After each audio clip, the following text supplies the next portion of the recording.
Okay, so this is our piece of art we get to frame today. It's acrylic on canvas by J.R. Sweeney, who I assume is a local artist. Mrs. Range Woodworking went to the winery with some friends and perhaps due to the reason she was there, came home with this, so now I get to make a frame for it. It's a lovely little floral number and I think it will end up looking quite good on the wall. First things first, I just have to take off the pre-existing hardware and then we can get stuck in. And welcome to this exciting episode from Range Woodworking.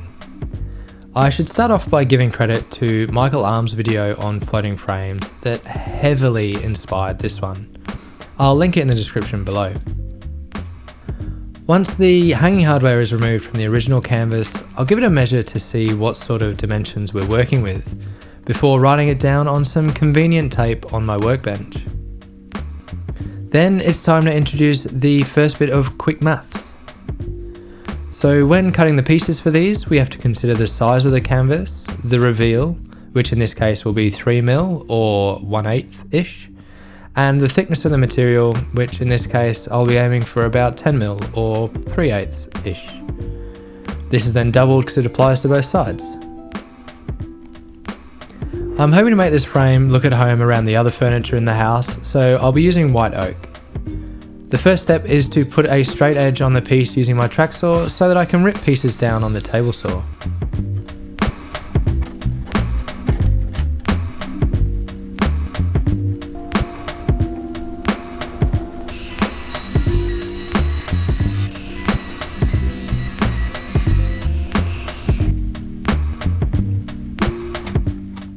Once I have my rough pieces, I'll switch my fence from low to high and install my featherboard to provide as much support and stability whilst I restore these pieces.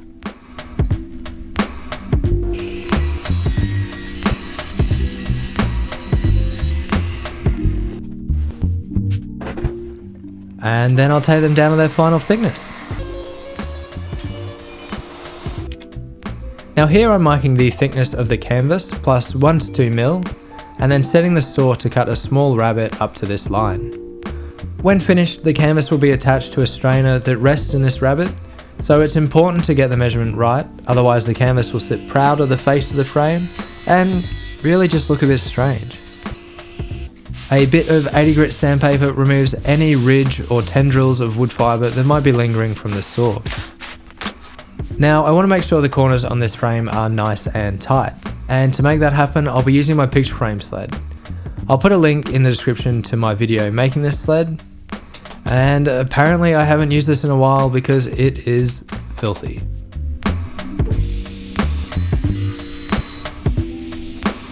I'll cut my first miter and then I'll measure for my next cut, which I'll mirror for the second piece.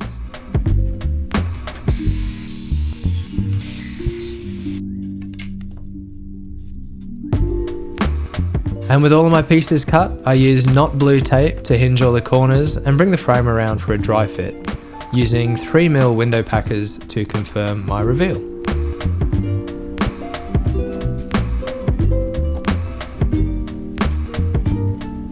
And the woodworking gods must have been satisfied with me today, as everything is looking about right. I'll glue it all together using a sparing amount of Titebond Original and let the painter's tape hold the corners together. And miters like this shouldn't need too much clamping strength, but I'll support this tape with a strap and clamp one of these squares in the corner to make sure everything stays nice and square.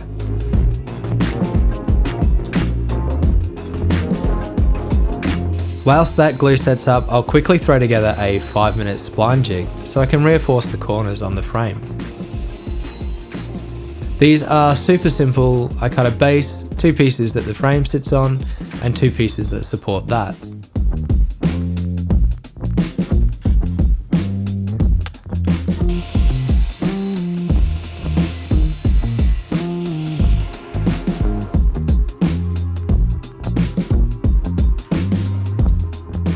The main pieces get glued and pin nailed to the base using a clamping square. And after the rapid fire pin nailing, I cut a 45-degree bevel on the support arms, and again glue and pin nail them in place. It's a super simple jig to use. All you do is clamp the frame in place, making sure that the front of the frame is flush with the leading edge. Then the blade gets raised, but I'll make sure it doesn't go through the inside of the frame, but more on that later. And then I run it through the table saw, rotate through each side, flip it, and do it again. Now, it's worth noting that doing the thin side first will make sure that your splines are the same depth, but I kind of like this look. It's a bit more interesting. For the splines, I'll use some of my leftover frame material. I trim it close to the right thickness and then cut my 8 splines. Now these splines need some finessing, so I'm fine tuning them with sandpaper until they're a good fit. And I'm wearing gloves because after the first one, I felt like I'd just been accepted at MIB. Your entire image is crafted to leave no lasting memory with anyone you encounter. Anyway, I keep going with these until they're a firm fit but can still be pulled out.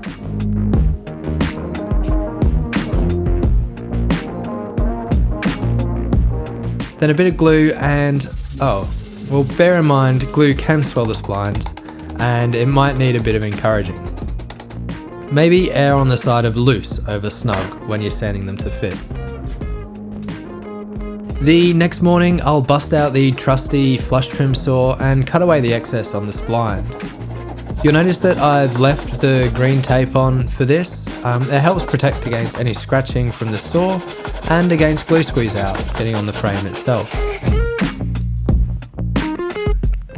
Once they're all trimmed flush, I start sanding. And sanding, and sanding, and sanding my life away. I'm not too worried about getting rid of the burn marks from the saw blade as they'll be hidden away out of sight later. Unfortunately, despite my vigorous hammering, Are we not saying phrasing anymore? some of the splines left a bit of a gap, so I'll just apply some filler sparingly where it's needed. After a dust storm, a quick wipe with terps and we're ready to apply finish. Osmopolix comes in raw, which actually has a bit of white mixed through to keep the timber tone as close to its natural colour as possible, which I really like. Now I don't necessarily apply this according to the manufacturer's instructions, but I do apply it like every other hard wax oil I use. I rub it on sparingly with a white Scotch-Brite pad, allow it to soak into the wood fibres for about 10 minutes, and then I come through and wipe away any excess with paper towels and buff it with a microfiber cloth. Rinse and repeat. But, don't actually rinse it. And as much as I'd like to say that's the end to this, there's still more to do. Whilst that finish dries, I'll quickly prepare some scrap pine to make the strainer, which is the internal frame that the canvas will attach to.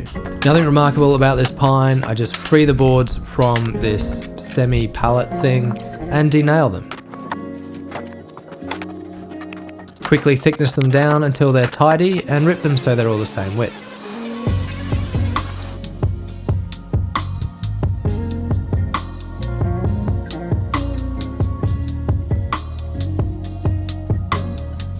I measure the dimensions of that rabbited part of the frame and use my sled again to sneak up on the perfect size. This needs to be a nice snug fit, so I do go back and forth with the frame until it's just right.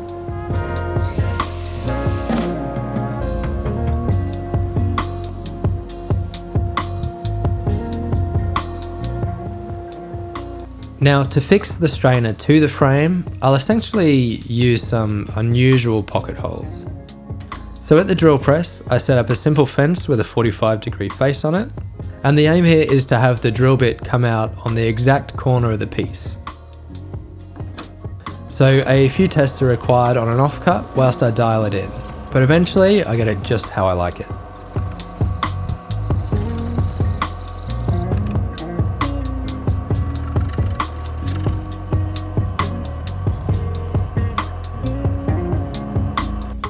Now I want to keep any pressure on the frame or strainer evenly spread out, so I'll aim to put 3 holes in each side.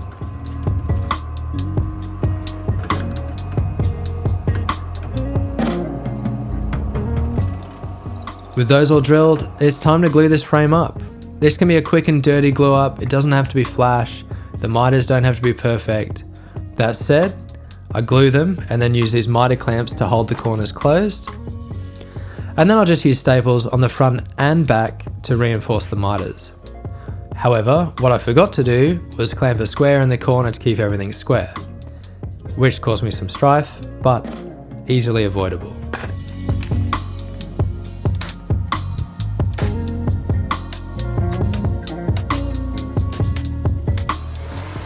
After the glue is set up, I quickly do a bit more sanding for a change, and then I paint the whole thing black. Or I would paint the whole thing black if I could get the paint open. This is just some awful old stuff I found in the cupboard in the shed. But once the trusty pliers get involved, we get it open for the last time. I went with black to help enhance the shadow around the canvas, but I'm sure other colours would work too if you don't have black. Once 2 coats are on and dry, we're on the home stretch. We just have to combine all the parts. Before I can do that, I just need to drill a couple of holes to attach the canvas, and then I can install the strainer.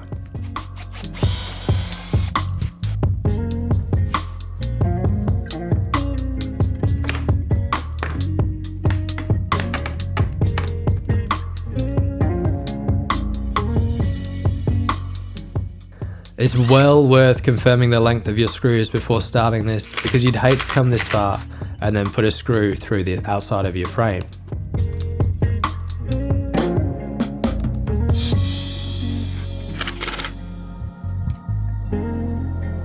To install the canvas, I just use my go-to playing card spacing trick.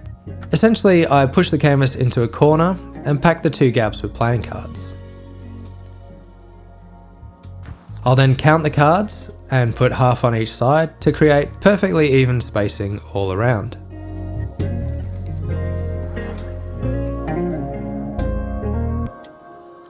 Next, I'll carefully slide the whole ensemble to the edge of my bench, knock one of those standoffs on the floor, and then carefully screw the top and bottom in place.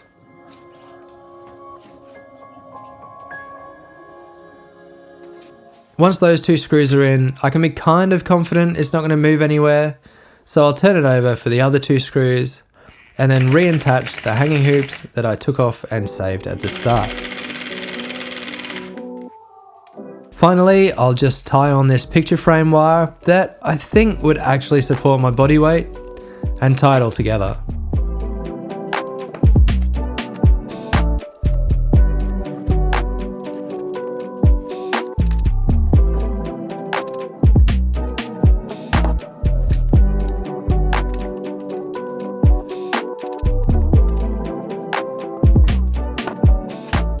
And there's nothing left to do now but install it, and perhaps hope for a little bit of praise from Mrs. Range Woodworking. Oh dear, no praise likely with a droop like that, although I do hear there's a pill for that. That's more like it. I do hope you've enjoyed this video. If you have, please consider liking and subscribing. Until next time, take it easy.